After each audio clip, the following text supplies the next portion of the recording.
Calon Bupati dan Wakil Bupati Buleleng, Bali ditantang untuk membenahi berbagai fasilitas untuk mendukung berkembangnya pariwisata Bali Utara. Kedua pasangan calon sepakat pembangunan infrastruktur menjadi pekerjaan rumah bagi bupati terpilih nanti.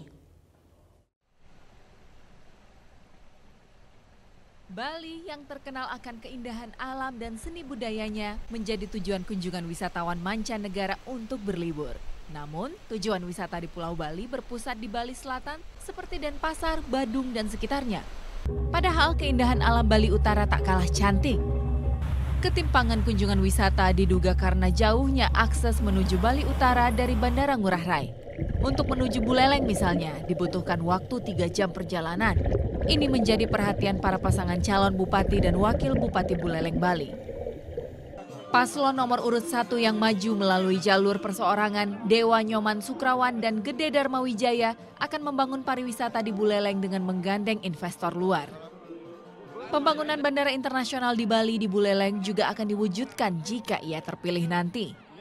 Yang diperlukan Buleleng adalah investasi. Investasi harus segera ada, infrastruktur investasi juga harus ada. Kan sudah kita sering mendengar bahwa Buleleng akan ada bandara, akan ada jalan tol, akan ada tol laut.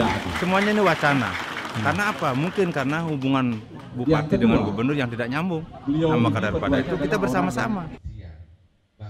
Sementara itu, paslon nomor urut 2 Putu Agus Suratnyana dan Nyoman Sucitra menilai lambatnya perkembangan pariwisata di Buleleng disebabkan hanya satu, yaitu jalan yang begitu sempit dan medannya pun sangat terjal.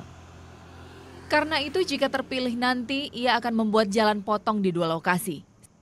Infrastruktur jalan seperti rencana pembangunan tol dari Soka, Pekutatan, Jembrana, dan Lovina akan diwujudkan.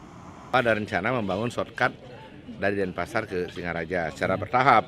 Nah, ini kita tunggu. Saya yakin kalau ini digerakkan, sektor makroekonomi yang kita pengembangan pada sektor tersiernya berjalan. Karena sektor tersier ini jasa dan khusus jasa pariwisata ini mempercepat kesejahteraan dan income per kapita, PDRB dan lain sebagainya. Buleleng menyimpan potensi wisata alam pertanian dan laut yang memesona. Karena itu, siapapun pemimpin yang terpilih untuk 5 tahun ke depan diharapkan bisa membangun pariwisata di sini dengan serius. Putu Wijana melaporkan untuk NET. Oke, sekarang udah. Udah selesai kan nontonnya? Nah, jadi jangan lupa buat like, komen, dan subscribe ya.